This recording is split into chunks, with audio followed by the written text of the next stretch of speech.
And now, podcasting from the sun-scorched desert Southwest, weighing in at a combined total of 340 pounds, Brad Winchester, Tyler McDowell-Blanken, are Gimmick Infringement.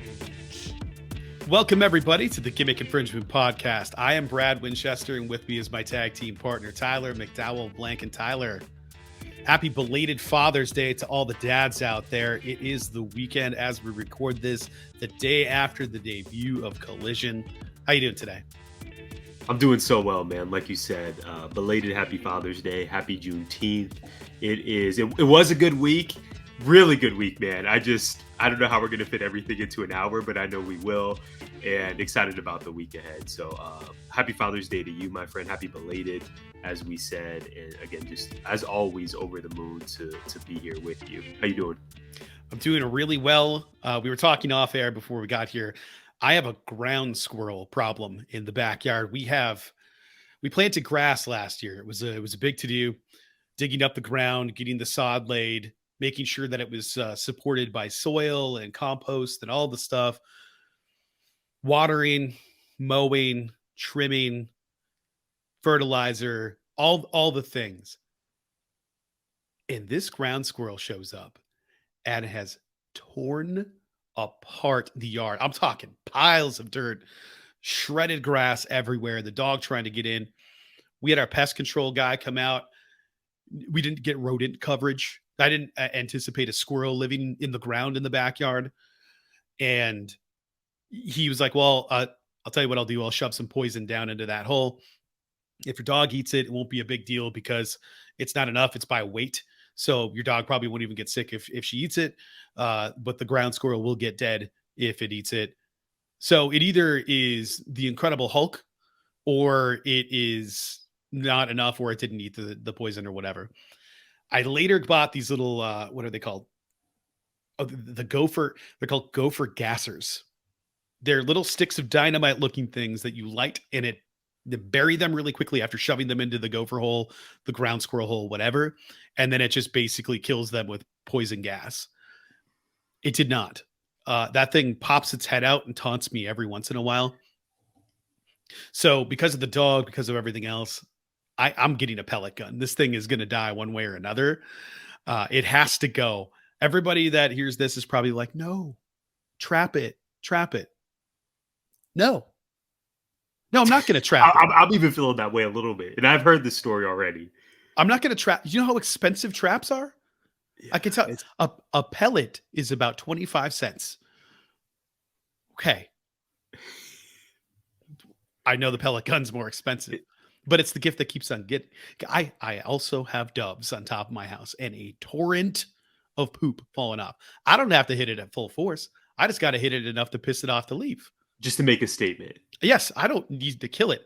This squirrel's going to die, though. I'm definitely going to kill this squirrel. At this point, for our listeners and viewers, first, thank you for being here. And secondly, Brad has made up his mind on this. It's clear with Brad, as someone who's known 2 months. 2 months. As someone who's known him for several years, there's a point where you can still persuade him to perhaps, take a second look or maybe rethink where he's going. But at this point, I think he's so far gone on this. He's full. What's that dude's name? That baby face, Ralphie from A Christmas Story, right? He's full Ralphie. He's getting this thing. He's going to make this happen. Yeah. Thank you, Red Rider. Love Ralphie. I just think of that face in that poster. Great piece of cinema there.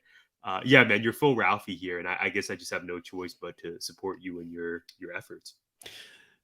Now, if I had a squirrel trap, I'd try, but it's Arizona. Like if you use one of these in Michigan, you're catching a squirrel, maybe a chipmunk, maybe if you're really unlucky, a skunk or a raccoon or something. But odds are it's not going to be one of those. It's going to be a squirrel. Out here, I don't know what I'm catching in that. Could be something that's venomous. Could be something that is poisonous. Could be something that will attack your whole family. Could be something that plots revenge. Could be a snake. Could be, I don't know what's going to go in that thing. I'm afraid. So I also don't know where I'm going to put it if I catch it. What do I do with the ground squirrel? Because I have a feeling that if I just sort of release it, it's going to go right back. But then I'd have to put it in the trunk like a body, drive it to the middle of nowhere, and then release it. And that also feels too extra for me. So, and gas prices are kind of high too. I don't know about Tucson, but in Phoenix, gas is no joke right now. I feel bad. Jess knows I've tried all the alternatives. We have tried everything back there because she really doesn't want to hurt animals. Right. I don't need. I know, Jess. Right. I'm willing to. It's not that I want to, but I kind of want to kill this thing. Okay. I'm gonna feel really bad once it's dead, but like it needs to go. So I'm probably gonna go shopping at Cabela's. At least Cabela's.com, because I don't want to drive up to Mesa. But Cabela's.com, I surprised you by saying I have a Cabela's credit card. Yes. I think that's the Midwest in you, man. I'm sure there's people, man. I'm sure there's people in my life who do have a Cabela's credit card that I don't know. But that's the most shocking thing you've told me in quite some time. Oh, I grew up in the middle of nowhere. Shout out to all the Yoopers out there. If any are listening, if you get internet up there. There are like three things to do up there. They're all outdoors things. Every one of them. I grew up around hunting. I have hunted. I've done all the redneck things. And when we were moving out here to Arizona in 2007, I really needed a pair of flip-flops, but I didn't have any money. So Jess and I were moving. We had all of our stuff packed into our cars. We're like, let's just stop. There's a Cabela's. I want to get out of the car anyway. We're in like the southern part of Minnesota, I believe. And I was like, I just want to get out and go to this place. And then I was like, I don't have any money. Should I just take out a credit card? Yeah. Go ahead and do it. Long story short, I still have it. I still owe a lot on it now, a lot more than the $20 I spent on flip-flops. But it got me here. And now I got some Cabela's cash. So it's going to be a slightly less expensive squirrel death device, but it is probably going to happen, Tyler. Cabela's cash. I was just Cabela's Club, baby. I was just talking with my dad about this earlier in the week on how all of these stores have these different promotions to get you back spending. So there's for me in my life, there's Hot Topic, Hot Cash, Kohl's Cash, Macy's Star Rewards, just this never ending influx of messages to my Gmail about spend more, do this sale. I don't know why I'm shocked at this, but of course Cabela's would be running their own promotion as well. Cabela's cash. Yeah, I'm looking right now at the different types. There's one that I would absolutely get if I had $800 of FU money. It is a Crossman Armada tactical PCP air rifle. It straight up looks like a machine gun with a scope. I would be all about that. I would be rat-a-tat-tatting pellets off at all the birds in the neighborhood. Like you do already have the camo pants though. You shared with me 100%. So you don't have to worry about getting any new clothing for this endeavor.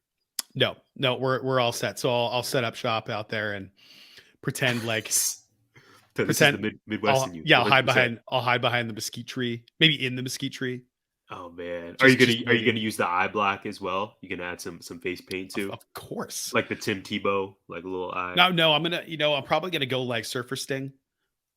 Surfer Sting. Yeah, not like the t-shirt, but like the t-shirt, man. The regular. Tyler, tell us about that t-shirt. Yeah, man. So I'll you try to. I didn't even notice it. No, I did USA. notice it. So I didn't reveal that. I didn't reveal this to you. We will get to wrestling talk, everyone. Like actual AEW, WWE. We're wrestling adjacent, though. You know how we do. So I did. So you sent me one of the latest Sting tees on Pro Wrestling Tees or Shop AEW. One of those, and it's a really sweet vintage Surfer Sting graphic tee. I didn't tell you this, but I actually saw it a few days prior to you sending it to me. And as much reverence as I have for Sting, my first thought on the shirt was absolutely not, because they rendered Sting's image to be at least 3 shades darker than he was. At his most tan as Surfer Sting, this was still 2 or 3 shades darker. It was absurd. The goal for this, the artistic vision was, what if Surfer Sting was a brother? And they gave us that in t-shirt form. And if that's someone's interest, I suppose this is the tee for you, but I noticed it instantly. I sent you a comparison between the tee and Sting in real life, Surfer Sting in real life from WCW, and it's clear. So I don't know if he's on the I don't know what was going on there, but I'm gonna pass on that T. You know how much I love Sting. I would choose any other T over this one. It's a no for me. It is shocking. It's like he should look like Steve Irwin's shirt, but instead he looks like UPS. It is a shocking difference in color. I didn't even notice it. I was too busy looking at the hair and the makeup. Yeah, you didn't notice it. That's what that was the best part. They put him on the ECW Taz tanning program, I think, where Corey Jade, maybe Braun Breaker. Yes, current example. I don't know if I'm right here, but I grew up thinking, oh, Taz rules. Black wrestler, absolutely not a white guy. All of us did. I think everybody in the world saw Taz and thought he was. And then suddenly he's like, wait, he's Italian? He's just Italian. Italian guy? All right. Yeah, that's one of my favorite developments in pro wrestling. Everyone thought that. I think Taz has even been asked that, or it's been brought up on numerous podcasts, and I think he even gets a chuckle out of that. Oh, the Dudleys thought he was black. Yeah, that's right. Yeah, just hilarious. I think that's crazy, but to put Sting in that position in 2023 for a throwback from the 80s, I don't know. Yeah, and it's like we just had that band during not the Stadium Stampede. What was it called? At Double or Nothing. Oh, that was so bad. With the band and we just had a conversation about black. Was it the Velvet Underground? I can't remember. I don't even remember the name. I don't even remember the name of the match. I know it wasn't Stadium Stampede. Anarchy in the Arena. Thank you, Anarchy in the Arena. I would not have thought of that. Yeah, we just had a conversation about, was this blackface on our AEW screens? And now we get the Surfer Sting tee. So as a fan of AEW, I'm not loving this trajectory. I think we need to really nip this in the bud. But it was clear to me that whoever approved this tee is for sure white. They just have to be. So maybe that's a conversation about diversity and representation in all areas of their company. But I did get a good chuckle out of it. And man, I love Sting, but I do not have any affinity for that t-shirt. Well, speaking of, I do have an alternative question later on that is related to that very topic, but it is time to get into it. Tyler, hit me with your WWE question this week. Yeah, man. So this is speaking of surprises, I guess we're full of surprises today.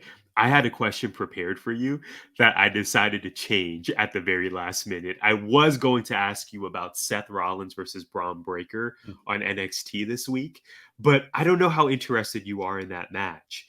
So I am happy for Braun.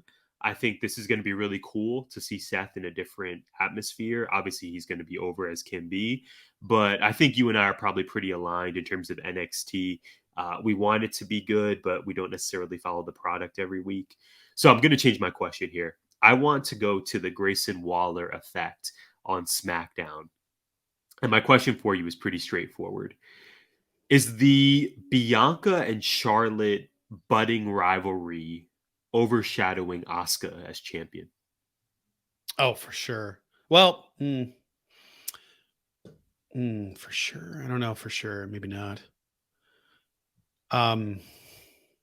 It's a good question. I don't know, because I was just thinking about how much I don't care about a lot of it right now, including Rhea. I don't really care what's going on there. I'm glad she's champ. Don't get me wrong, but I don't really care about what's going on there. Both champs seem to be stuck in this place where there are stories going on around them that are just better than what's happening with them. And that's really unfortunate because the matchups are like Asuka Iyo, right? The end. Period. Exclamation point. Yeah. And maybe that's what their thinking is. Maybe it's we don't need to worry about it because that match will take care of itself. And I agree with that, but then aren't they the storyline company? So there's a lot going on there. And I think I would argue that Bayley Iyo is really what the story is there, not anything else. So it's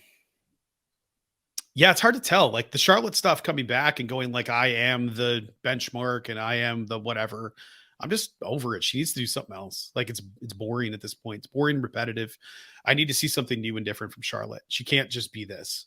She's been locked into this for so long that I think you could say that she's perfected this character. And I agree. She has perfected this character, but we've already seen it all. I feel like from this particular character, she needs a new wrinkle. Because I haven't seen a lot of discourse online about her. I've seen a lot of discourse online about how people are tired of it, but it's the IWC. So people are going to complain to complain. There's So always something. yeah, it's almost impossible to know for sure what's working, what's not working. I just want to see good wrestling, and I want to see surprises, and I want to see good promos. Tyler, do you feel like we've gotten all of those?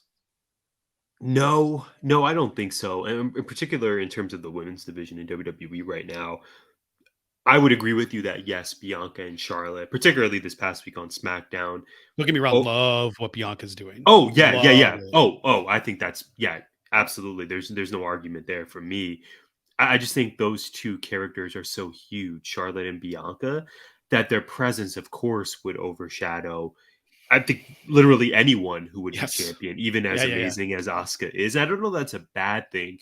To your point, I'm just hoping that whatever the next big Asuka match is, obviously we know she's facing Charlotte at Money in the Bank, but I hope that Asuka wins that, and B, I hope that the same time and energy that's being put into a potential Charlotte versus Bianca, say at SummerSlam or even WrestleMania, I hope we get that same, for lack of a better phrase, we get that same energy and that same effort for an Asuka and Iyo program, because I want that to be highlighted and spotlighted just as much as I know we're going to get from Charlotte versus Bianca whenever that happens. And like you said, by the way, the champion on Monday nights is also incredible in Rhea Ripley.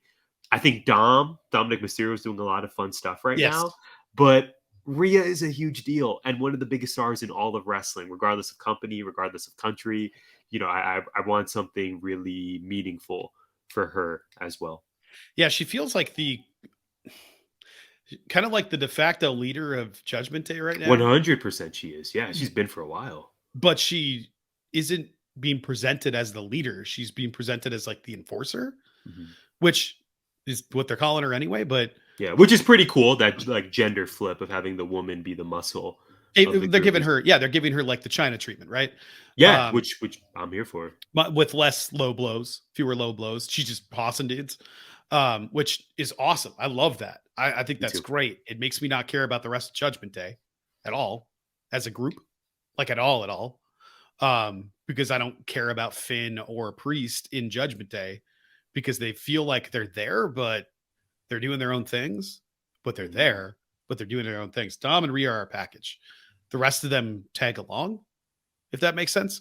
How are you going to have Finn Balor be a tag along? So I don't know, man. But they're having them try to do two things. Rhea in Judgment Day doing the Judgment Day stuff, but that takes her away from being champion and doing champion stuff.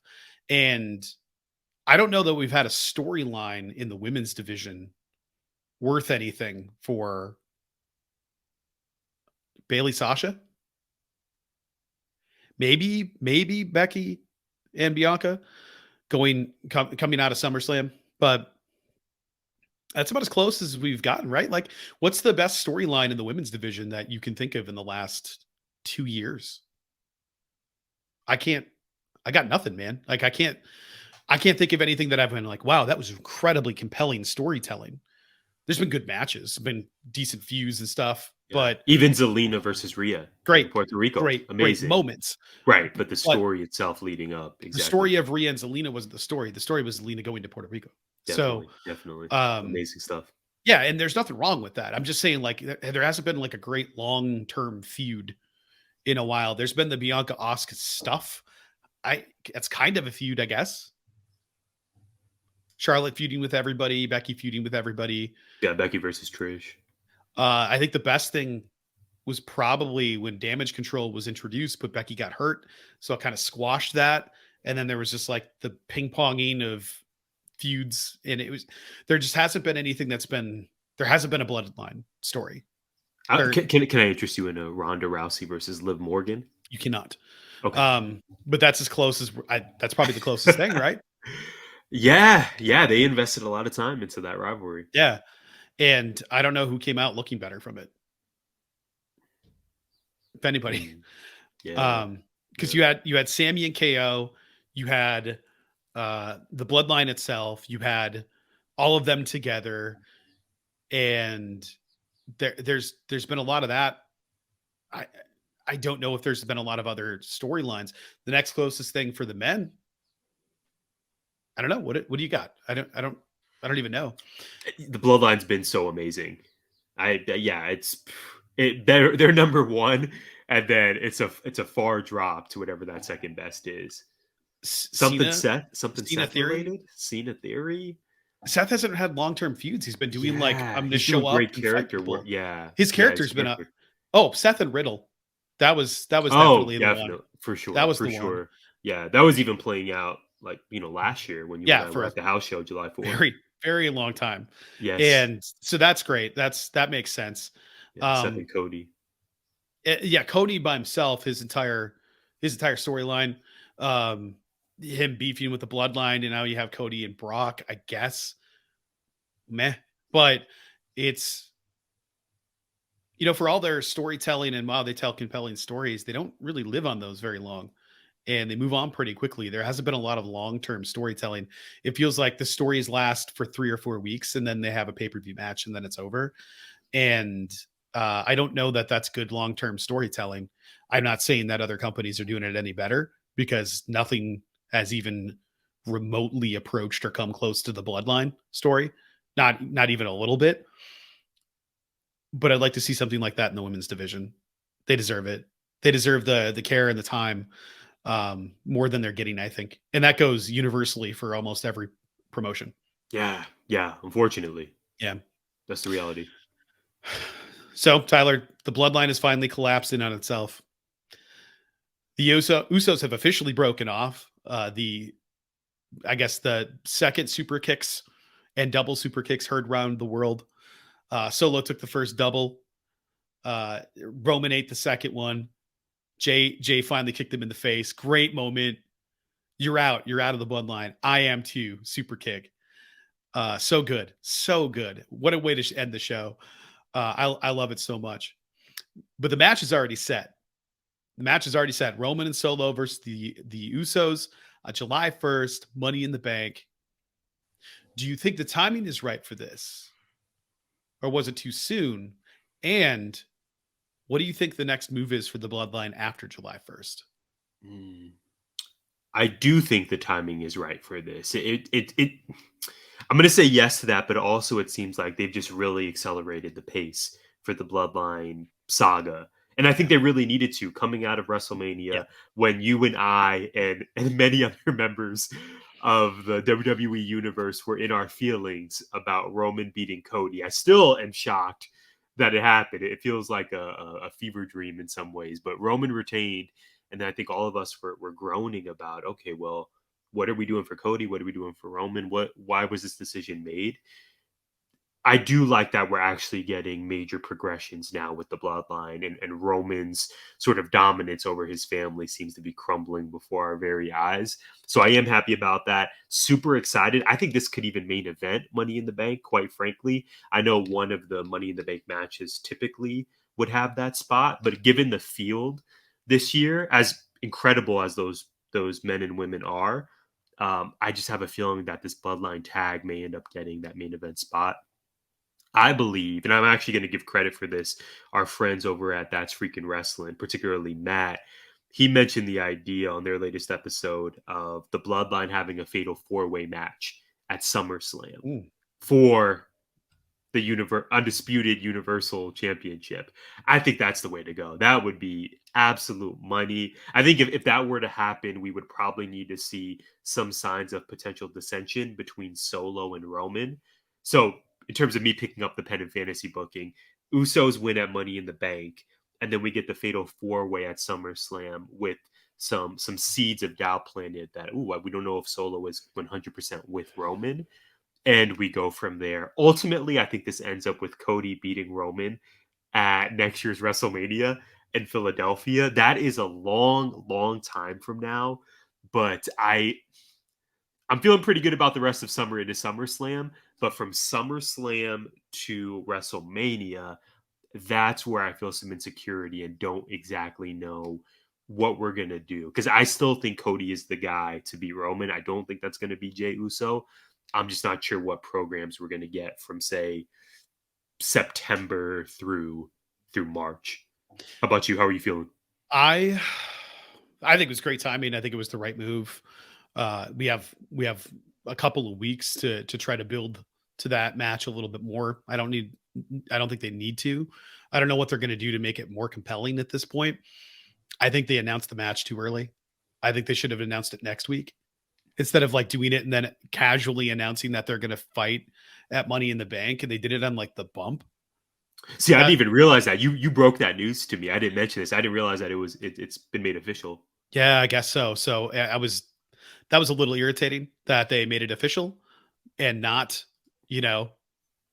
on television. At least I can't remember it being announced on TV. I don't think they could have because it went off the air with them. Yeah, I actually watched SmackDown Live this week. It was not announced.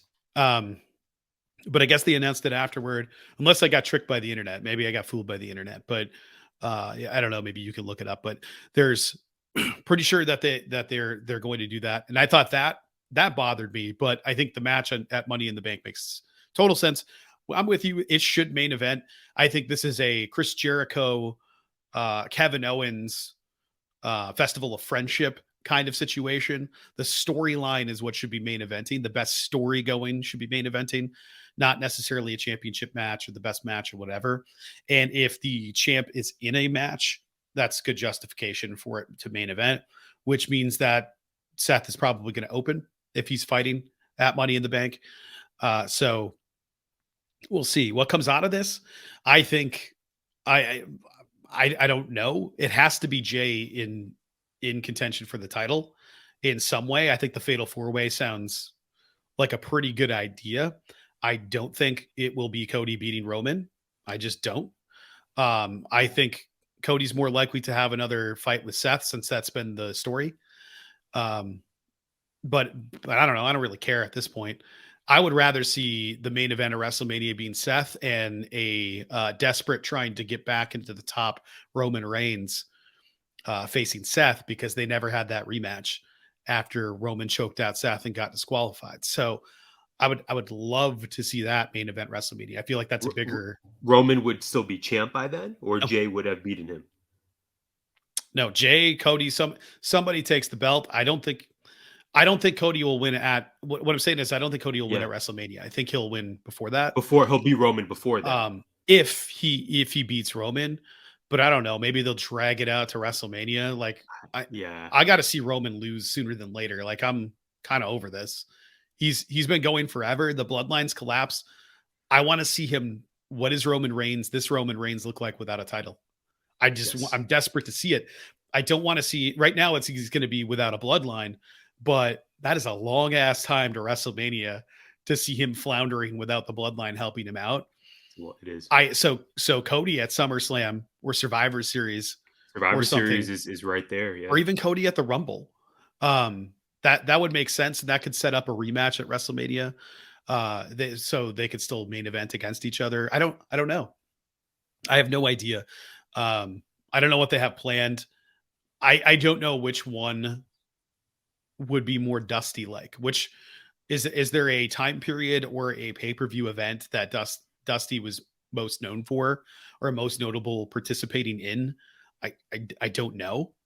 If there is, then he should be doing that one. That's where he should win it, not WrestleMania. But I have no idea. Maybe it was WrestleMania, so I don't know. But what I see coming out of this for the Bloodline, I think Jimmy and Jay go back after the titles eventually. I think the next step has to be Solo turning on Roman when Roman blames him for something, and Solo's like, all right, we're done. And I don't know what happens to Paul Heyman. I think Paul Heyman might get scared and turn to somebody else. Maybe he goes back with Brock.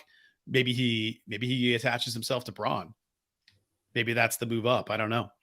But I can see him turning on Roman eventually, or just leaving for a vacation. Who knows? Did you see some of the speculation on the timeline that, and again, we're living in an age where sometimes it's hard to tell what is accurate information and what's not. Right. With the influx of blue check marks on Twitter.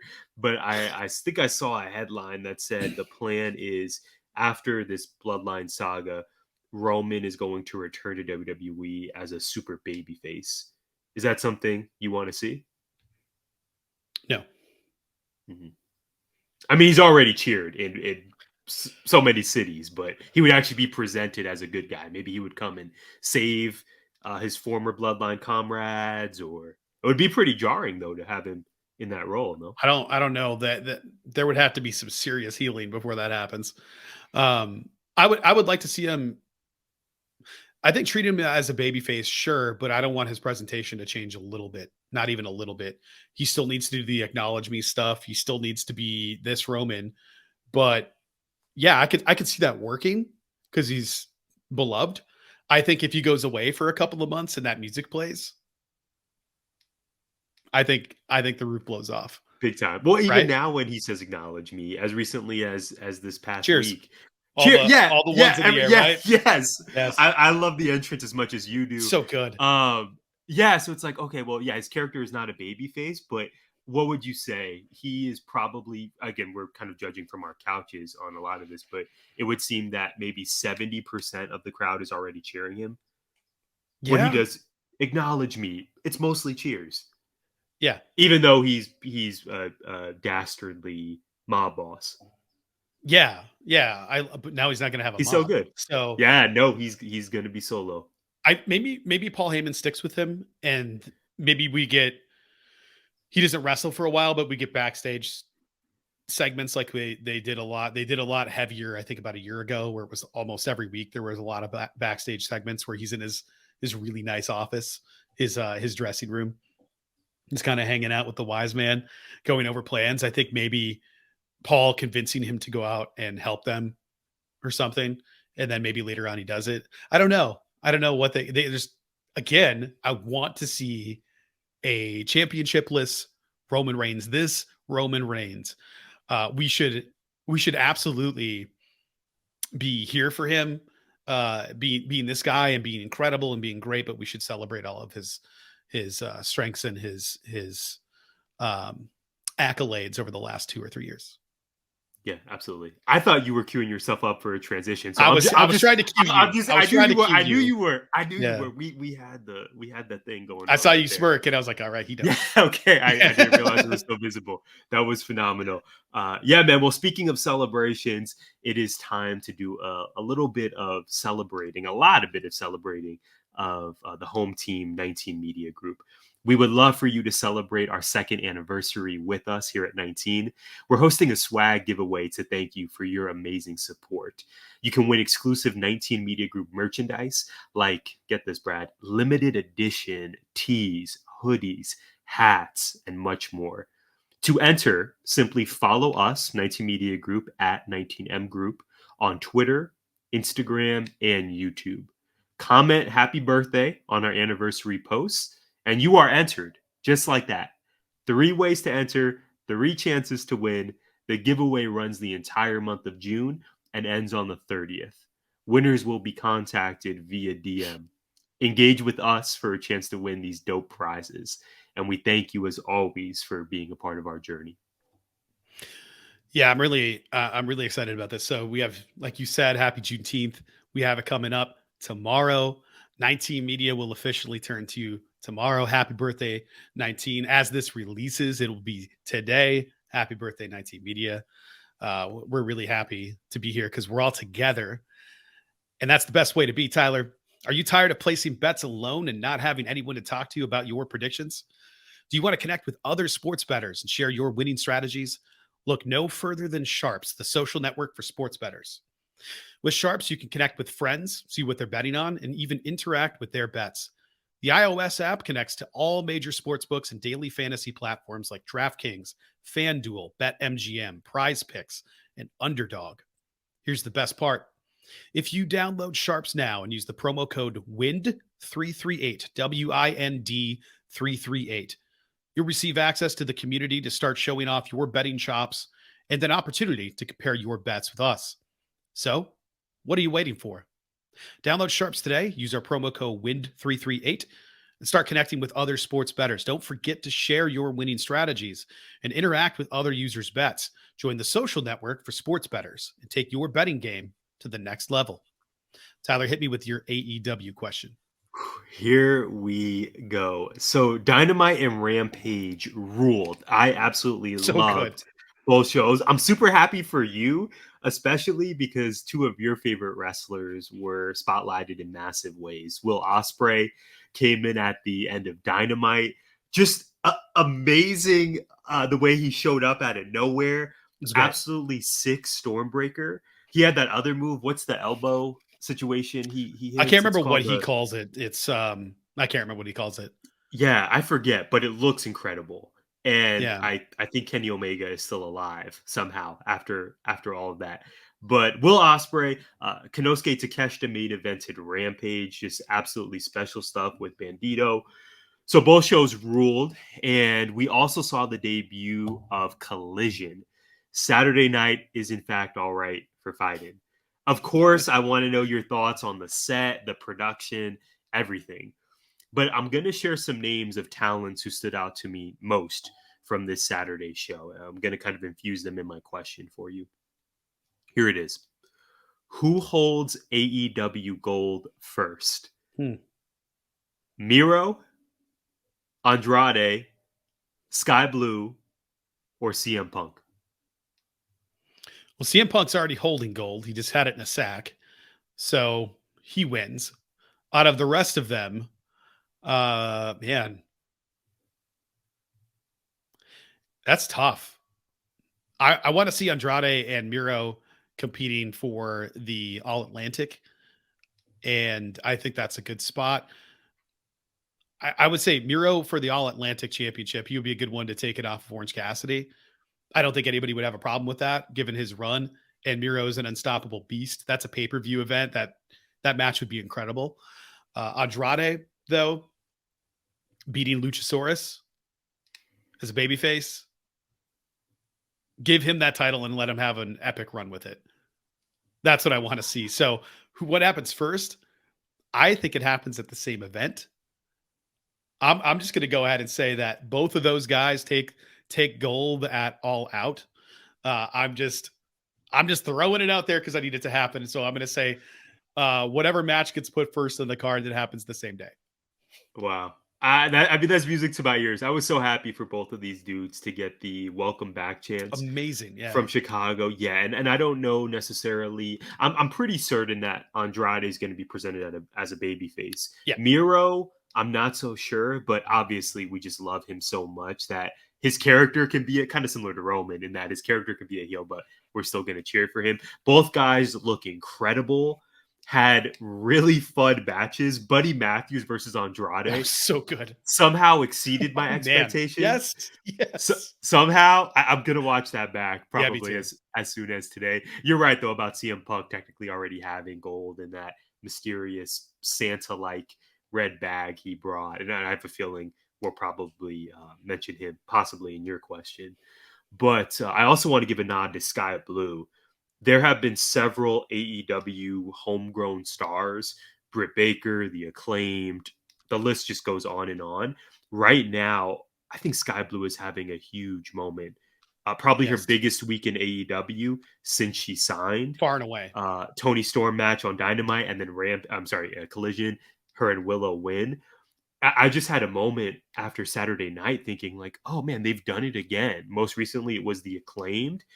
And now Sky Blue is legit and is a star, and they've helped make her. She's put in the work, and the way they've presented her has been really impressive to me. Obviously, she's not maybe on the Acclaim's huge, massive popularity level yet, but I think the reception she got in Chicago is really going to carry over. I can't wait to see what's next for her. I would respond with, I'm going to say Miro for now. It would seem that Andrade is going to be feuding with the House of Black. And I don't think the House of Black are dropping the trios titles to Andrade's crew. So I'm going to roll with Miro. But, man, these dudes are just so great. I can't wait for it. Andrade, Rush, and Dralistico. I mean, give me that match with House of Black, though. Oh, my gosh. Like, people are going to get hurt in there just from the sirloin. It's exciting to think about. I think that the production, I'll talk about that first. The production, I really enjoyed it. I thought the production was really good. The set looked great. People complained about the sound again for the second week in a row. Sky Blue, on the other hand, Sky Blue, man, what a showing. I love this. First of all, Will Ospreay, Hidden Blade. I was like, cutter? No, because he has the Ospreay cutter. Hidden treasure, Yeah. hidden gems. Yeah, Well, I don't know why I didn't think he just went full Assassin's Creed, which makes a ton of sense. He's got the Hidden Blade. I really like that. And then Sky Blue, do you know the name of her finisher? No, but it's so great, right? Like a rollover destroyer. So smooth. It's so good. If there isn't, there has to be a name. It's probably a playoff of, like, there's so much potential for a Sky Blue finisher name. I don't even know what it is. I'm gonna look it up. Yeah, it's so good. I love that finisher so much. I thought she was incredible. Like that women's match was great. Ruby's head's still stuck in a barricade somewhere. Willow dump trucked her, and she just went. I know she does this. She always does this. Ruby always goes like head first into stuff, and I don't know if it's because she's so much smaller than a lot of these women, and she just can't control how she's going forward, or if she's just super committed to it. Because she was obviously always going to go into the rack, but she went into it like a missile. That pounce was nasty. It was so great. And then Willow's amazing. The shot of the hip attack always makes me cringe. That they have the perfect angle for that. Whenever Toni Storm hits somebody in the face with her ass going at 55 miles an hour, it looks like their head broke. It looks like their neck and their spine is destroyed. It could be a finisher on its own. 100%. We don't even need a Storm Zero. She goes in so fast. I know. It's unbelievable how much awesome. speed she comes in with it. And Sky Blue's head just like rocking, ricocheting off the. Oh my God. While her mom is watching, just nearly 20 feet slaps. away. The slaps. That sequence with the pounce and then the apron Hurricane Rana. Yes. Before the match started, that was so good. Really fun. If they get tag team titles, I nominate Sky Blue and Willow Nightingale to be one of the front runners to win. 100%. 100%. I love them as a duo. They have a great chemistry together. They make total sense together, given their presentations. The gear, similar gear in Chicago. I loved it, man. I loved it so much. All of it has been so good. It was such a good show. It was such a good show overall, but I really enjoyed the production. There were people complaining about audio, and I listened back today and was watching some of the stuff that I missed while I was couch shopping yesterday. Tried to watch on my phone with the earpiece gimmick, and I didn't really have a problem with it. I think people were going crazy a little bit. I thought the audio sounded good. I thought the crowd was loud. I don't know. They got to figure out a way to limit crowd interference to microphones for commentary, because Nigel got washed out a lot. But I think if you turn Nigel up anymore, he's going to be peaking. Kevin Kelly sounded great. To answer your initial question, who gets gold first, I do think it's Andre Idol is going to be the first one to. I nearly brought this up. It was Andre. It was Iolo. It was Idol. Kevin, my man. We got to figure this out. Andre. It's like Andre 3000. Yeah, Andre 4000. We just gonna steal a gimmick and change it because Andrade's music hit. There's fire. There's the hood, right? The mask. It was like, oh man, this is absolutely baller. So and then good. Kevin Kelly says Andre El Iolo. What? It really took me out of the moment for a while. I was like, and then he's like, Andrade, the idol. And I was like, oh, Andrade, okay, Kevin. Next, I need you to correct this next time. Yeah, it was rough. It was really rough. It's not that hard. No, it's really not. Andrade but El Idolo. When you said his babyface thing, I think he's going shades of gray. Did you notice the mask? Oh, that's okay. Okay. Also, Miro came in he did come in from the left side, the stage right side. I didn't even pay attention to that. Great point. He always sprints in when he comes in. I love it. But he ran in from the heel side of the no longer tunnel, but the entranceway. So I think maybe there's something there, or people are just entering from wherever. Hard to know. Tyler, my question. I have two questions. I'll throw them up and I'll let you choose. You do not have to answer both. So Dynamite was incredible. Rampage was incredible. Collision was really, really, really good. I thought it was a great show. I hit all the marks that I hoped it would, except for correct pronouncing of names. However, CM Punk's return in Chicago was announced before. That was obviously to to build an audience, to get viewers, to get people to fill the seats. Should Andrade, the Idol, and Miro have been announced, or should it have been left a surprise? That's number one. The second part, or the second question, the alternative question, if you will, is something that I was thinking about this morning, and I was like, oh man. So AEW's commentary teams contain no women, no people of color. Who should fill that vacuum, and on what show? Wow. Or shows? Yeah, I got you for both. First part of the question, totally good with announcing Miro, Andrade, etc. Like we know Collision is obviously built for them and them returning. I'm totally good with them announcing it ahead of time. And obviously, I don't think it impacted the enjoyment of Chicago. They were just here for both those dudes. Second question, I also thought about this with the commentary team, with Nigel, with Kevin, and then Jim Ross. Hopefully he's healing okay. I know he didn't sound all that great. And obviously his shiner looked pretty nasty. Has a gnarly fall. From the fall. Yeah, man, like, wishing him the best for sure. Yeah, I thought about that in terms of the lack of diversity. So who should we nominate to be added to the team? That's, man. Who is, and this ideal, is this someone in the company that we sort of promote to that spot, or is this total fantasy booking? We bring someone in. Someone that could do it. Who are even the contenders right now? Well, they have Mark Henry sitting there, but Mark wasn't awesome on commentary. Right. And I don't know if he wants to do it anymore. I think he might be happier in the role he's in backstage, helping talent and then doing the backstage interview stuff. Right. Renee Paquette had her run on the Raw commentary team for a bit, which is pretty groundbreaking. And I thought she did better than most gave her credit for. Yeah. And I also think she said she's not really interested in doing that. I think she wants to do her current role, which she's great in. Yeah, she's 100%. So good in that role. So adds a lot of legitimacy. So I don't know. Who, and there's Caprice Coleman, but he's kind of more strictly for ROH, but I think he's great. Yeah, man, I don't know that there's a top candidate, but this is important. This really matters. This is an area of improvement for AEW, in my opinion. Well, I think what you just said, if he's in ROH, I don't think that matters. Kevin Kelly, I think, is still doing stuff for New Japan. That's true. Yeah. Which is why I was shocked he couldn't get Andrade's name after doing Japanese wrestlers for years. He's a vet. He's been here. I think it was just, like we teach lessons and sometimes something obvious, like, oh, I can't pronounce William Shakespeare's name today. That's weird. Or I'm having trouble formulating sentences of people. I don't know. Yeah, that one's strange. It stuck out to me. I don't have any current nominations for who should fill that void because all of the people I think of are like busy. Booker T he's the WWE guy right now, but he's in NXT. He's not even on one of the main brands.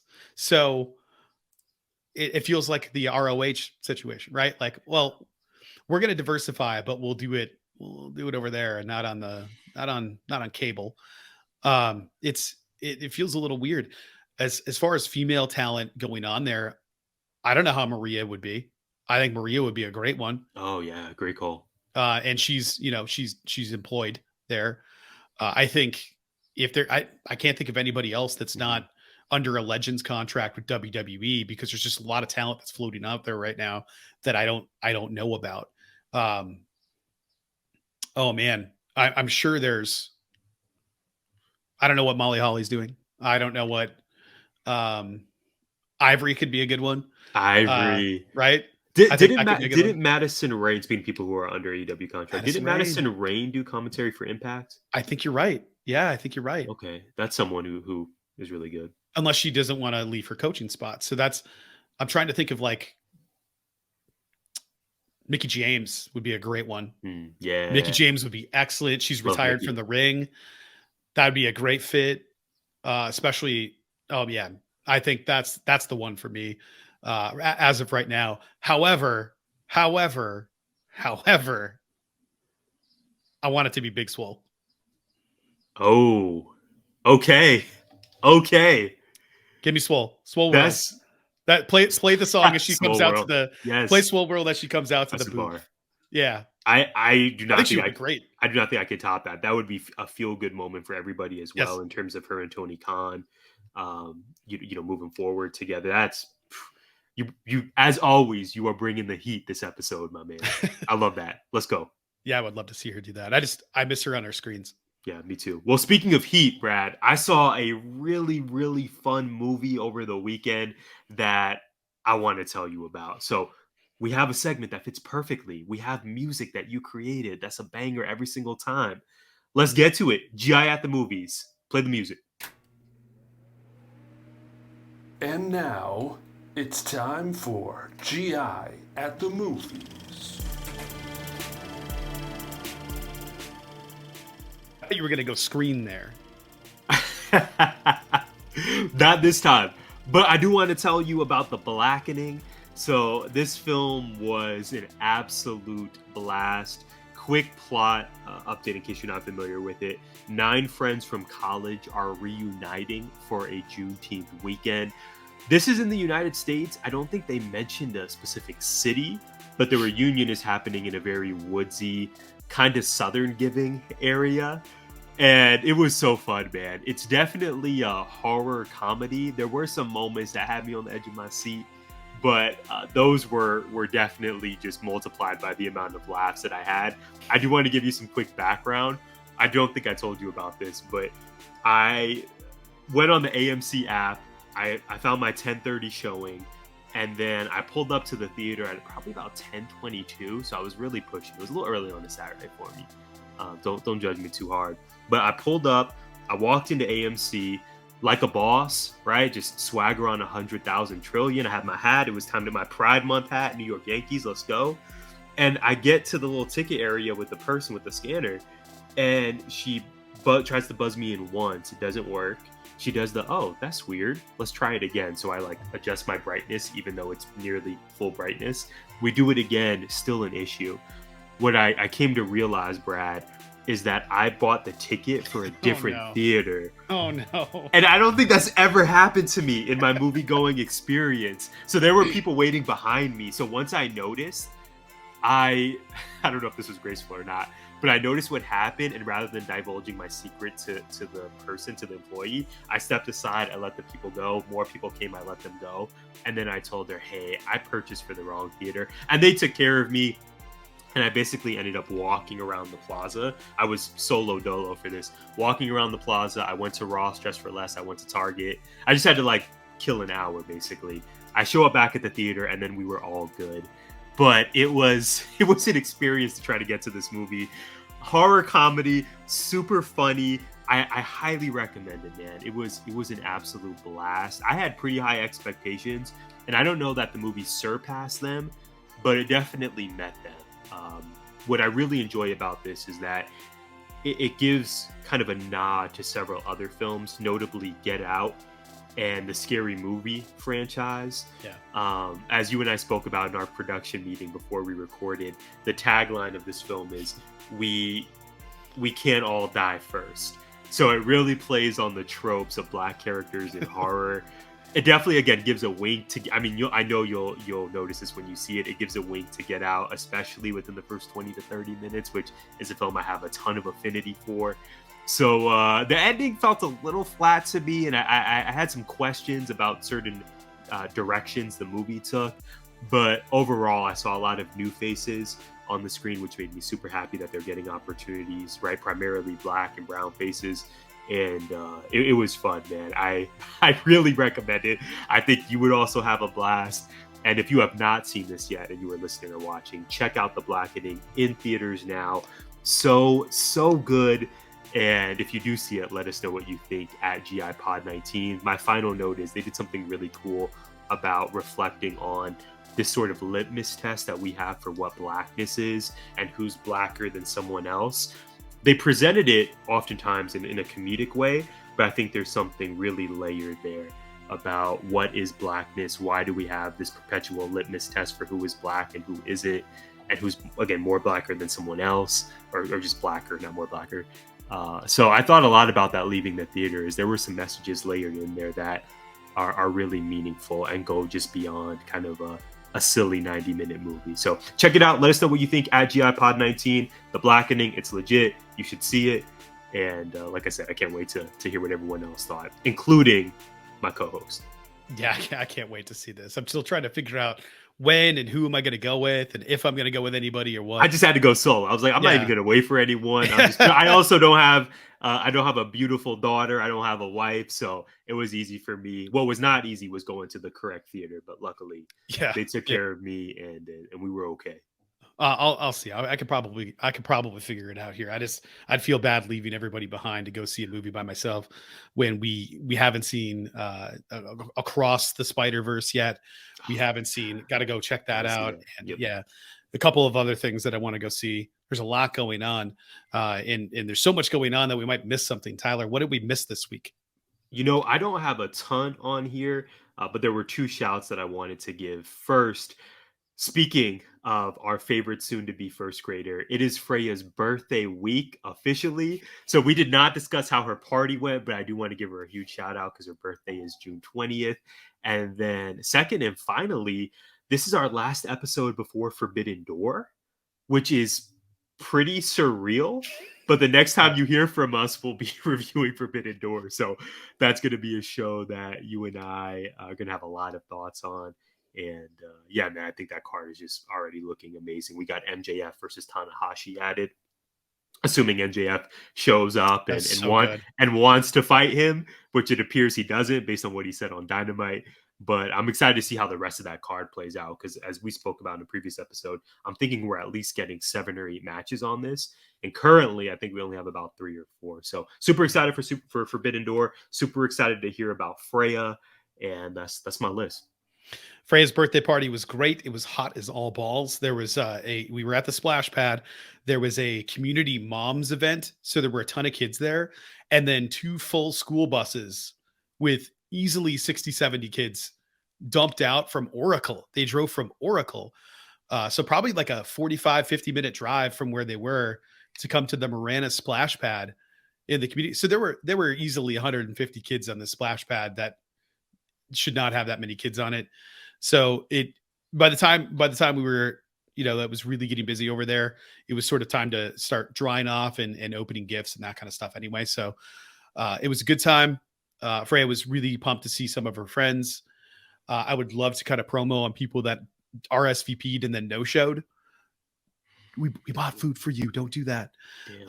That's the part that bothers me the most. It's like we're setting it up. We're spending money because we know you're coming and then you don't show up. It's not just a feelings thing. It's also an economic. I invested in this pizza that you were supposed to eat. Oh, it was donuts, man. Lots and lots of donuts. Donut Wheel. Shout out Donut Wheel. Okay, so the one thing that I wanted to point out, what I loved was it's not just acclaimed every Wednesday, it's acclaimed every weekend. Tony Schiavone scissoring the trio in the ring popped me huge. I thought that was amazing. Can't wait to see what happens next week. We have so much wrestling next week. We have, I don't know, 1 million hours of wrestling next week, Tyler. But I'm ready for it. I need a nap, and then I'm ready for it. Yeah, I cannot wait. If you haven't already, check us out on social. You can follow Brad at Winduster. You can follow me at Tyler J. McDowell. And show some love to the website, gimmickinfringementpod.com. We have articles, we have episode links, everything GI related that your heart could ever desire is on there. Brad does an amazing job with upkeep of the site. I have a new article on there reflecting on this past year for me being out of the classroom. And I want you to see the magic that's on there, especially with the designs, like I said, that Brad creates. It's popping over there. So check us out, gimmickinfringementpod.com. We hope you enjoyed this episode. We hope you'll join us for the next one. And thank you so much for being here. Gimmick Infringement is a part of 19 Media Group. You can listen to us on Good Pods, our premier partners, and Apple, Spotify, iHeartRadio, or wherever you find podcasts. You can also find us on YouTube via the 19 Media Group channel. Please like, subscribe, comment, and share.